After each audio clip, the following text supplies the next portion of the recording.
بسم اللہ الرحمن الرحیم۔ نماز فجر کے بعد سونا ایک راز ہے، 90% لوگ نہیں جانتے۔ نبی کریم صلی اللہ علیہ وآلہ وسلم کا فرمان لازمی سنیں۔ محترم ناظرین، اللہ تعالیٰ نے انسان کی تخلیق نہایت حکمت اور تدبیر کے ساتھ فرمائی ہے۔ زندگی گزارنے کے جو اصول اللہ نے قرآن مجید اور نبی کریم صلی اللہ علیہ وآلہ وسلم کی سنت کے ذریعے ہمیں سکھائے ہیں، وہ انسان کی جسمانی، روحانی اور معاشرتی بھلائی کے ضامن ہیں۔ انہی اصولوں میں ایک اہم معاملہ نماز فجر کے بعد کے اوقات کا ہے۔ سوال یہ پیدا ہوتا ہے کہ کیا نماز فجر کے بعد سونا درست ہے یا نہیں؟ آئیے قرآن و سنت کی روشنی میں اس سوال کا جواب تلاش کرتے ہیں۔ اسلام کے نزدیک عبادت کا مفہوم نہایت وسیع ہے۔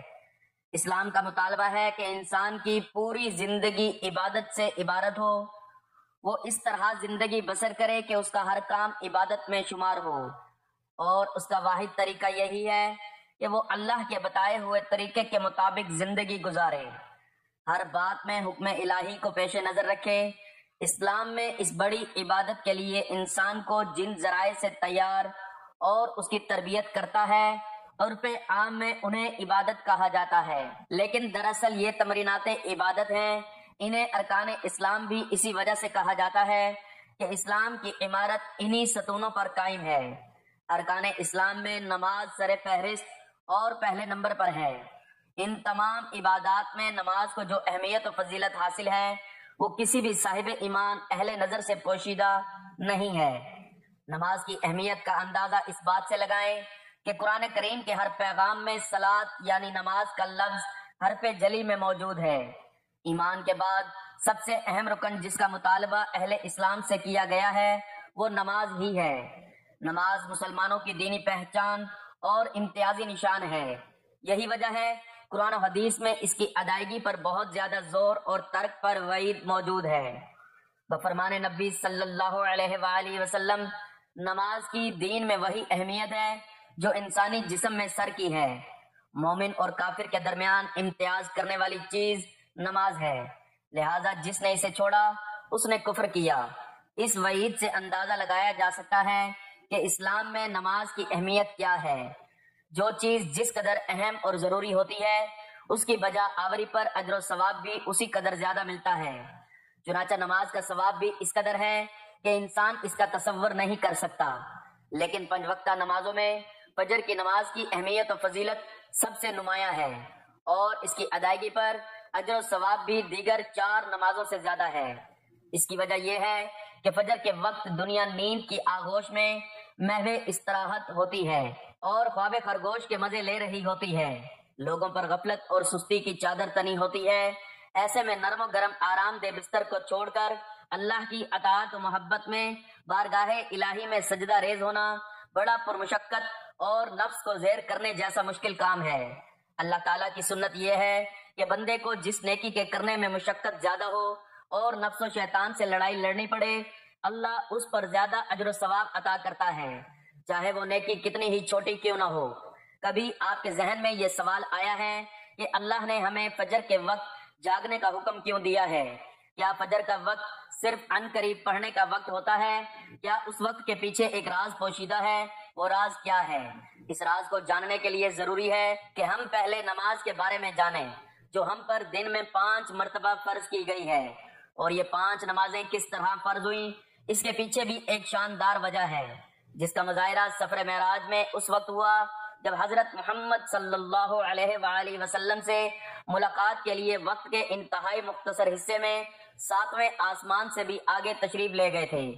اس رات اللہ تعالیٰ نے ایک خاص پس منظر میں اپنے حبیب صلی اللہ علیہ وآلہ وسلم کو آسمان پر بلایا اور اپنے خصوصی انعامات سے نوازا۔ اس مبارک سفر میں اللہ تعالیٰ نے اپنے قرب خاص سے نوازا، انبیاء کرام سے ملاقاتیں کروائیں، جنت اور جہنم کا مشاہدہ کروایا گیا، اور نیکیوں کے اجر و ثواب اور برائیوں کے انجام و عذاب کا نظارہ کروایا گیا۔ اس عظیم سفر میں بہت سے انعامات سے نوازا گیا، جن میں ایک خاص انعام امت کے لیے نماز کا تحفہ بھی ہے، اور قیامت تک کے لیے انسانوں کو اپنے معبود اور خالق سے قریب تر کرنے کا عظیم تحفہ اور عبادت ہے، یعنی نماز اسی سفر میں عطا کی گئی۔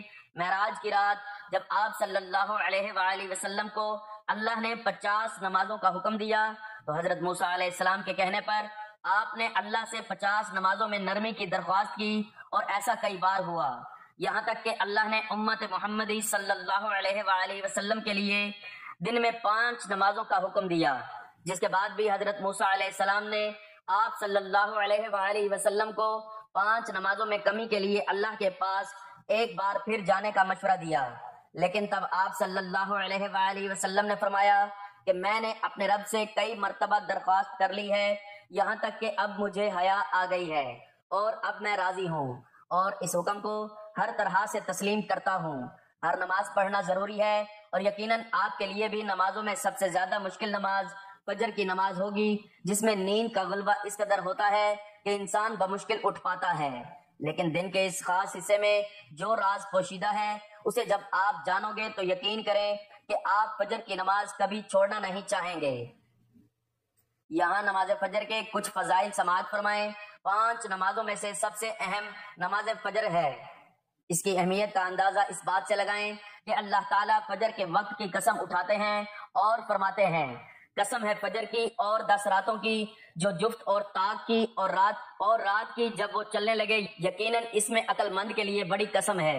حضرت عائشہ صدیقہ رضی اللہ تعالی عنہا سے روایت ہے کہ حضور اقدس صلی اللہ علیہ وآلہ وسلم ارشاد فرماتے ہیں کہ فجر کی 2 رکعتیں دنیا و مافیہ سے بہتر ہیں۔ یاد رکھیں کہ فجر کی باجماعت نماز ایک مسلمان کی صداقت اور اس کا ایمان پرکھنے کی کسوٹی ہے۔ حضرت عبداللہ بن عمر رضی اللہ تعالیٰ عنہ فرماتے ہیں، ہم اگر فجر اور عشاء کی نماز میں کسی آدمی کو نہ پاتے تو اس کے بارے میں اچھا گمان نہیں رکھتے۔ فجر کی نماز جہنم سے نجات ہے، فجر کی نماز جہنم سے نجات ہے۔ جناب رسول اللہ صلی اللہ علیہ وآلہ وسلم نے فرمایا، جو شخص سورج نکلنے سے پہلے اور سورج ڈوبنے سے پہلے کی نمازیں یعنی فجر اور عصر پڑھتا ہے وہ ہرگز جہنم کی آگ میں داخل نہیں ہوگا۔ فجر کی نماز جنت کی ضمانت ہے۔ رسول اللہ صلی اللہ علیہ وآلہ وسلم نے ارشاد فرمایا، جو شخص 2 ٹھنڈی نمازیں یعنی فجر اور عصر پابندی سے پڑھتا ہے وہ جنت میں داخل ہوگا۔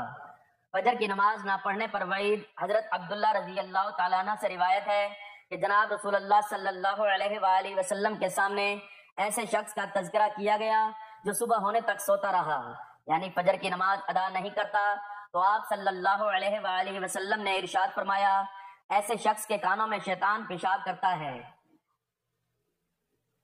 فجر کی نماز کے لیے کس طرح اٹھیں؟ نمبر 1، رات کو حتی الامکان جلدی سوئیں۔ نمبر 2، سوتے وقت فجر کی نماز باجماعت ادا کرنے کا پختہ ارادہ کریں اور ارادہ کرنے میں مخلص بھی ہوں۔ نمبر 3، ایسے اسباب اختیار کریں جن سے فجر کی نماز کے لیے اٹھنا آسان ہو، مثلا الارم والی گھڑی میں مناسب وقت پر الارم سیٹ کر کے اس کو مناسب جگہ پر رکھیں۔ اگر ان امور کی رعایت کر کے سوئیں گے تو انشاءاللہ فجر کی نماز جماعت کے ساتھ ادا کرنا آسان ہوگا۔ پھر بھی اگر کسی دن اتفاق سے بیدار ہونے میں تاخیر ہو جائے تو جس وقت بھی آنکھ کھلے سب سے پہلے نماز ادا کر لیں، انشاءاللہ تاخیر کا کوئی گناہ نہیں ہوگا، لیکن اس کو معمول بنانا گناہ پر مداومت کرنا ہے جو کسی بھی طرح جائز نہیں ہے۔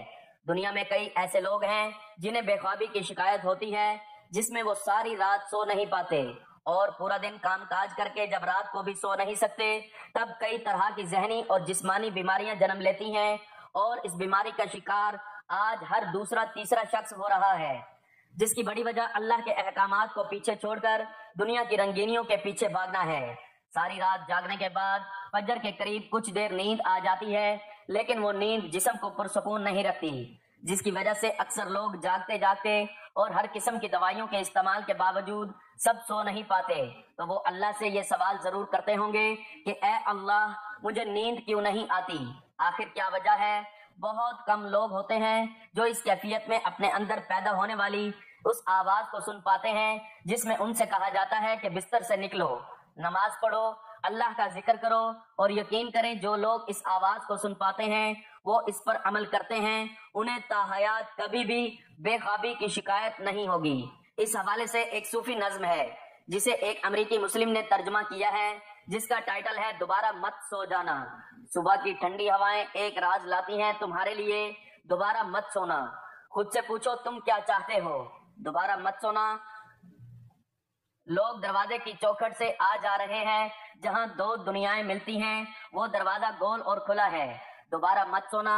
اس نظم میں بیان کردہ دروازہ ہماری دنیا اور دوسری دنیا کا ہے، جہاں سے فرشتے ہر صبح اور شام کو اترتے ہیں، جن کا ذکر اس حدیث پاک میں ملتا ہے، جس میں آپ صلی اللہ علیہ وآلہ وسلم نے فرمایا ہے کہ رات اور دن میں فرشتوں کی ڈیوٹیاں بدلتی رہتی ہیں، اور فجر اور عصر کی نمازوں میں ڈیوٹی پر آنے والے اور رخصت پانے والوں کا اجتماع ہوتا ہے۔ پھر تمہارے پاس رہنے والے فرشتے جب اوپر چڑھتے ہیں تو اللہ تعالیٰ پوچھتے ہیں، حالانکہ وہ ان سے بہت زیادہ اپنے بندوں کے متعلق جانتا ہے، کہ میرے بندوں کو تم نے کس حال میں چھوڑا؟ تو وہ جواب دیتے ہیں کہ ہم نے جب ان کو چھوڑا تو وہ فجر کی نماز پڑھ رہے تھے، اور جب ان کے پاس گئے تب بھی وہ عصر کی نماز پڑھ رہے تھے۔ فجر اور عصر کی نمازوں کے اوقات میں سونے سے منع کرنے کے پیچھے بھی ایک بڑی وجہ ہے، اور وہ یہ ہے کہ سائنس کہتی ہے کہ صبح سورج طلوع ہوتے وقت اور شام کو غروب ہونے سے پہلے سونا نہیں چاہیے، کیونکہ صبح کے وقت زمین پر آکسیجن وافر مقدار میں فراہم ہوتی ہے، جس وقت ماحول تر و تازہ ہوتا ہے، اور یہ آکسیجن آپ کو دن بھر فٹ رکھنے کے لیے انتہائی ضروری ہوتی ہے۔ تو جو اس وقت سو جاتا ہے وہ اس تازہ آکسیجن سے محروم رہ جاتا ہے، اور عصر کے وقت زمین پر آکسیجن کی کمی ہو جاتی ہے، تو اگر کوئی سو جاتا ہے تو اس کو آکسیجن کی فراہمی کم ہوتی ہے، جس کی وجہ سے جب وہ جاگتا ہے تو اس کے سر میں درد اور طبیعت بوجھل ہو جاتی ہے، اور یہ بڑی وجہ ہے کہ دین اسلام میں ان دونوں اوقات میں سونے سے منع فرمایا گیا ہے، کیونکہ فجر کے بارے میں ایسے بے شمار فضائل اور بھی ہیں جن کو ہم نہیں جان سکتے، اگر انسان ان کو جان لے تو کبھی کوتاہی نہ کریں۔ رسول اکرم صلی اللہ علیہ وآلہ وسلم کا فرمان ہے، اگر وہ لوگ عشاء اور فجر کی فضیلت کے بارے میں جان لیں تو وہ ضرور بالضرور نمازوں میں حاضر ہوں گے، چاہے ان کو خود کو گھسیٹتے ہوئے ہی لانا پڑے۔ اب آپ خود اندازہ کیجئے کہ ایک طرف ان دونوں نمازوں کی کتنی فضیلت و اہمیت ہے، اور دوسری طرف ان کی ادائیگی میں کتنی سستی اور لاپرواہی برتی جاتی ہے۔ تو ناظرین، وقت کی نزاکت کو مد نظر رکھتے ہوئے چلتے ہیں آج کی ویڈیو کے عنوان کی جانب کہ فجر کے بعد سونے کا کیا راز ہے، اور نبی کریم صلی اللہ علیہ وآلہ وسلم کا اس حوالے سے کیا حکم ہے۔ تو قرآن مجید میں براہ راست نماز فجر کے بعد سونے یا جاگنے کا حکم تفصیلاً بیان نہیں ہوا، تاہم اللہ تعالیٰ نے صبح کے وقت کو خاص اہمیت دی ہے۔ اللہ تعالیٰ فرماتے ہیں وَالْمُسْتَغْفِرِينَ بِالْأَسْحَارِ، ترجمہ، اور وہ لوگ جو سحر کے وقت استغفار کرتے ہیں۔ یہ آیت بتاتی ہے کہ سحر کا وقت رات کے آخری حصے سے فجر تک عبادت، دعا اور استغفار کا وقت ہے۔ یہ وقت اللہ تعالیٰ کے قرب کا بہترین لمحہ ہے۔ اسی طرح فرمایا وَسَبِّحْ بِحَمْدِ رَبِّكَ قَبْلَ طُلُوعِ الشَّمْسِ وَقَبْلَ غُرُوبِهَا، ترجمہ، اور اپنے رب کی تسبیح کرو سورج نکلنے سے پہلے اور سورج غروب ہونے سے پہلے۔ اس آیت میں بھی صبح کے وقت اللہ کی یاد کی ترغیب دی گئی ہے۔ صبح کا وقت محنت، دعا، ذکر اور عبادت کا وقت ہے، نہ کہ غفلت اور نیند کا۔ نبی کریم صلی اللہ علیہ وآلہ وسلم کا معمول تھا کہ فجر کی نماز کے بعد طلوع آفتاب تک اللہ کا ذکر فرماتے۔ حضرت جابر بن سمرہ رضی اللہ تعالیٰ عنہ فرماتے ہیں، نبی کریم صلی اللہ علیہ وآلہ وسلم فجر کی نماز پڑھ کر اپنی جگہ پر اسی طرح بیٹھے رہتے یہاں تک کہ سورج طلوع ہو جاتا۔ یہ عمل جلوس بعد الفجر کہلاتا ہے، یعنی فجر کے بعد اللہ کی یاد میں بیٹھے رہنا۔ اس سے معلوم ہوتا ہے کہ نبی کریم صلی اللہ علیہ وآلہ وسلم کا طریقہ یہ تھا کہ فجر کے بعد عبادت اور ذکر میں مشغول رہتے، نہ کہ سوتے۔ ایک اور حدیث میں آیا ہے اللہم بارک لامتی فی بکورہا، ترجمہ، اے اللہ میری امت کے لیے صبح کے وقت میں برکت عطا فرما، یعنی نبی کریم صلی اللہ علیہ وآلہ وسلم نے اپنی امت کے لیے صبح کے وقت میں خیر اور برکت کی دعا کی، اس لیے صبح کے وقت جاگ کر کام کا آغاز کرنا سنت کے مطابق اور بابرکت ہے۔ صحابہ کرام رضی اللہ تعالیٰ عنہ بھی فجر کے بعد نیند سے بچتے اور اپنے کام کا آغاز کرتے تھے۔ حضرت عبداللہ بن مسعود رضی اللہ تعالیٰ عنہ فرمایا کرتے تھے، صبح کا وقت برکت والا وقت ہے، اس میں تجارت یا کام کرنا اللہ کی طرف سے خیر کا باعث بنتا ہے۔ لہٰذا سلف صالحین کا بھی یہی معمول تھا کہ وہ فجر کے بعد نیند سے پرہیز کرتے اور رزق حلال کے لیے محنت کرتے۔ ناظرین اب آپ کو بتاتے ہیں نماز فجر کے بعد سونے کی ممانعت کیوں اور کب سونا جائز ہے۔ نماز فجر کے بعد سونے میں کئی نقصانات بیان کیے گئے ہیں، مثلاً برکت کا ضیاع۔ نبی کریم صلی اللہ علیہ وآلہ وسلم نے صبح کے وقت میں برکت کی دعا کی ہے۔ اگر انسان اس وقت کو سوتے ہوئے گزارے تو وہ اس برکت سے محروم ہو سکتا ہے۔ غفلت اور سستی، فجر کے بعد سونا انسان کو سست اور غافل بنا دیتا ہے، جبکہ اسلام میں چستی اور محنت کی ترغیب دی گئی ہے۔ رزق کی کمی، علماء نے بیان کیا ہے کہ صبح جلدی بیدار ہونا اور کام پر جانا رزق میں اضافے کا ذریعہ بنتا ہے، جبکہ سونا رزق کی تنگی کا سبب بن سکتا ہے۔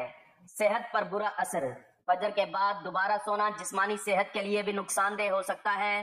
تحقیق سے معلوم ہوتا ہے کہ فطری نیند کا وقت رات ہے۔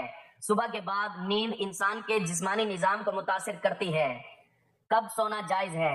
بعض علماء نے لکھا ہے کہ اگر کوئی شخص رات بھر عبادت یا ضروری کاموں میں مشغول رہا ہو اور اسے جسمانی آرام کی ضرورت ہو تو فجر کے بعد کچھ دیر آرام کرنا جائز ہے۔ اسی طرح نبی کریم صلی اللہ علیہ وآلہ وسلم کا کبھی کبھار قیلولہ کرنا، ظہر سے پہلے دن میں تھوڑی دیر سونا ثابت ہے، لیکن فجر کے بعد طویل نیند لینے کا معمول سنت سے ثابت نہیں۔ علامہ ابن قیم رحمۃ اللہ علیہ فرماتے ہیں فجر کے بعد سونا برکت کے منافی ہے، یہ طبیعت میں سستی پیدا کرتا ہے اور دن بھر کے کام پر برا اثر ڈالتا ہے۔ آج کے مصروف دور میں جب لوگ رات دیر سے سوتے ہیں اور صبح دیر سے اٹھتے ہیں تو فجر کے بعد جاگنے اور دن کا آغاز کرنے کی سنت کو زندہ کرنا بہت بڑی نعمت ہے۔ فجر کے بعد جاگ کر اللہ کا ذکر کرنا، قرآن کی تلاوت کرنا، علم سیکھنا اور اپنے روزمرہ کے کام انجام دینا ایک کامیاب زندگی کا راز ہے۔ نماز فجر کے بعد سونا بنیادی طور پر خلاف سنت ہے۔ قرآن و سنت میں صبح کے وقت کو عبادت، ذکر، دعا اور عمل کے لیے خاص کیا گیا ہے۔ نبی کریم صلی اللہ علیہ وآلہ وسلم نے اس وقت کے لیے برکت کی دعا کی ہے۔ اس لیے ایک مومن کو چاہیے کہ وہ فجر کے بعد جاگے، اللہ کا ذکر کرے، قرآن کی تلاوت کرے اور دن بھر کی تیاری کرے۔ البتہ اگر شدید ضرورت ہو تو اعتدال کے ساتھ آرام کیا جا سکتا ہے۔ نماز فجر کا وقت دن کے سب سے بابرکت لمحات میں سے ہے۔ قرآن مجید اور احادیث نبویہ میں فجر کے وقت کی خاص فضیلت بیان کی گئی ہے۔ اللہ تعالیٰ فرماتے ہیں اور صبح کے وقت اور شام کے وقت اپنے رب کا ذکر کرو۔ فجر کے وقت کا ذکر انسان کے دن بھر کے اعمال کو سنوار دیتا ہے اور رحمت و برکت کا سبب بنتا ہے۔ اس لیے فجر کے وقت اذکار اور دعائیں کرنا نہایت اہمیت کا حامل ہے۔ فجر کا وقت رحمتوں کے نزول کا وقت ہے۔ اس وقت فرشتے اللہ کے نیک بندوں کے لیے دعائیں کرتے ہیں۔ نبی کریم صلی اللہ علیہ وآلہ وسلم نے فرمایا تمہارے پاس دن اور رات کے فرشتے آتے ہیں اور وہ نماز فجر اور نماز عصر میں جمع ہوتے ہیں۔ اس لیے فجر کے وقت اللہ کا ذکر کرنا نہ صرف دنیاوی سکون کا باعث ہے بلکہ آخرت میں کامیابی کی نوید بھی ہے۔ فجر کے وقت سب سے پہلے نیند سے بیدار ہوتے ہی یہ دعا پڑھنا مستحب ہے۔ الحمدللہ الذی احیانا بعد ما اماتنا والیہ النشور۔ تمام تعریفیں اللہ کے لیے ہیں جس نے ہمیں موت کے بعد زندگی دی اور اسی کی طرف لوٹ کر جانا ہے۔ اور اس کے بعد نماز فجر ادا کی جائے اور نماز فجر کے بعد بیٹھ کر اللہ کا ذکر کرنا بہت فضیلت والا عمل ہے۔ نبی کریم صلی اللہ علیہ وآلہ وسلم نے فرمایا جو شخص فجر کی نماز باجماعت ادا کرے پھر بیٹھ کر اللہ کا ذکر کرتا رہے یہاں تک کہ سورج طلوع ہو جائے، پھر 2 رکعت نماز پڑھے اور اسے حج اور عمرہ کا ثواب ملتا ہے۔ نماز فجر کے بعد سبحان اللہ و بحمدہ 100 مرتبہ، استغفر اللہ بہت کثرت سے، لا الہ الا اللہ وحدہ لا شریک لہ کثرت سے، نماز فجر کے بعد آیت الکرسی پڑھنے سے اللہ تعالیٰ سارا دن حفاظت فرماتے ہیں۔ نبی کریم صلی اللہ علیہ وآلہ وسلم نے فرمایا جو شخص ہر نماز کے بعد آیت الکرسی پڑھے اس کے اور جنت کے درمیان موت کے علاوہ کوئی چیز حائل نہیں۔ فجر کے وقت قرآن پاک کی تلاوت خاص طور پر افضل ہے۔ اللہ تعالیٰ فرماتے ہیں اور قرآن فجر، بے شک قرآن فجر حاضر ہونے والا ہے۔ اللہ تعالیٰ ہم سب کو 5 وقت نماز کی توفیق عطا فرمائے، آمین۔ ناظرین کمنٹ باکس میں اللہ تعالیٰ کے 99 ناموں میں سے ایک نام ضرور ٹائپ کریں۔ اللہ تعالیٰ ہم سب کا حامی و ناصر ہو، آمین، جزاک اللہ۔